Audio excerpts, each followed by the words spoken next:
మురుగునీటి కాలువలు మనం వాడకం నీటితో పాటు వర్షపు నీటిని వీటి ద్వారా బయటకు పంపించేందుకు ఏర్పాటు చేసుకున్నవి. ఎప్పటికప్పుడు వీటిని పూడిక తీయించి నీటి ప్రవాహాన్ని సాఫీగా వెళ్లేలా చూడాలి. గతంలో ఏడాదికి 1-2 సార్లు తీస్తే సరిపోయేది.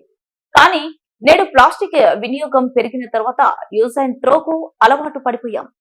టీ, మంచినీటి గ్లాసులు, కొబ్బరి బోండాలు, స్ట్రాలు, మద్యం బాటిల్స్, వాటర్ ప్యాకెట్లు, బాటిల్స్ మొదలైనవి వాడి డ్రైన్లలో పడేయడం పెరిగింది. ఈ కారణంగా 10-15 రోజులకి అవి పూడుకుపోతున్నాయి. ఈ కారణంగా నీటి ప్రవాహం సరిగా లేక కాలువలు కంపు కొడుతున్నాయి. సమస్య పైకి కనిపించేంత చిన్నదే కావచ్చు, చిరాకు తెప్పించేదే కావచ్చు, కానీ ఇదే మన ఆరోగ్యాలపై ఎంతో ప్రభావం చూపిస్తుంది. మరోవైపు పెరిగిన జనాభాకు అనుగుణంగా మున్సిపాలిటీ కూడా తగినంత మంది పారిశుద్ధ్య సిబ్బందిని నియమించుకుని ఎప్పటికప్పుడు పూడికతీతపై దృష్టి పెట్టాలి. నంద్యాల పట్టణంలో డ్రైన్ల పూడికపై నంద్యాల న్యూస్9 ప్రత్యేక కథనం.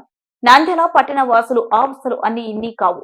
ఆ డ్రైన్లలో పూడిక తీసేందుకు ప్రతి సంవత్సరం లక్షలాది రూపాయలు వెచ్చించి డ్రైన్లలో పూడిక తొలగింపు కార్యక్రమం దాదాపు 1 రోజుల ప్రహసనం అంటే అతిశయోక్తి కాదు. అసలు డ్రైన్లు పూడికపోయడానికి ఎన్నో కారణాలు. రోడ్లపై ఉన్న మట్టి నీటి ప్రవాహంలో కొట్టుకుపోవడం ఒకటైతే, రోడ్డు పక్కన వేస్తున్న చెత్త అందులోకి చేరడం మరొకటి.